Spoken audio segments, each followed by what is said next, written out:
For thousands of years, the people of South Africa shared their spiritual lives and worldview on the landscape they moved over. Shielded from the elements in caves and rocky overhangs are mystical windows into the lived experience of the hunter-gatherers and herders who have populated the region for thousands of generations.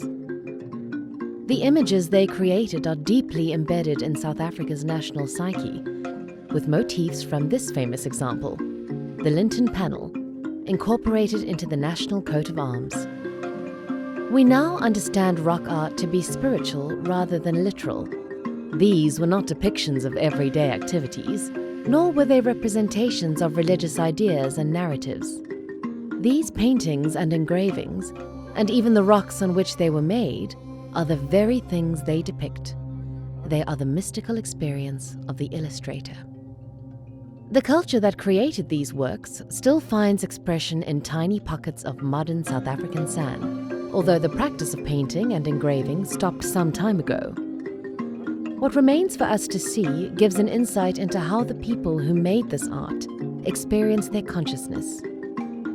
Research tells us that for them, the boundary between the world of everyday and the world of the spirits hardly existed.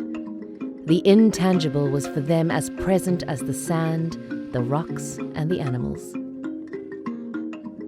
The Linton panel was found in the Drakensberg Mountains and carried to Cape Town in 1917.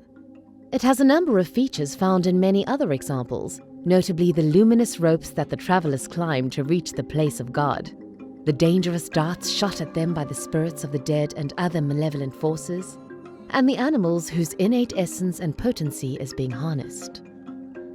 A particularly important creature for the ancients, still revered by modern San, is the eland. Modern communities who still engage in the spiritual practices associated with ancient rock art have helped us to understand something of the trance state that ritual specialists enter into. Rhythmic dance, song, and special breathing are involved, and the entranced seem to experience fierce abdominal pain, which causes them to double forward. Auditory, visual, and bodily hallucination are experienced, and bleeding from the nose is usual.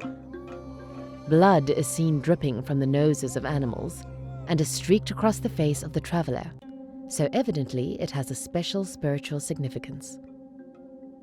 The ancients seem to have incorporated artistic rendition of the journey into the debriefing session, and even the materials used, such as pigments mixed with blood, animal fat, and plant materials, all added to the spiritual potency of the art. Examples of rock art found in South Africa date back tens of thousands of years, but the most recent are surprisingly modern, incorporating such unexpected images as this Dutch sailing ship. Animals too move in the liminal space between the worlds, and their special potencies are harnessed by the trance. Therianthropes, part human, part animal, attest to the trance's assimilation with the animals they evoked in the rite. The culture and cosmology of these peoples may be vastly different from our own, but their capacity to be one with the land where they roamed is resonant. Their capacity for connection with the terrain, the animals, and each other is enviable. On this landscape, the veil between the worlds is very thin.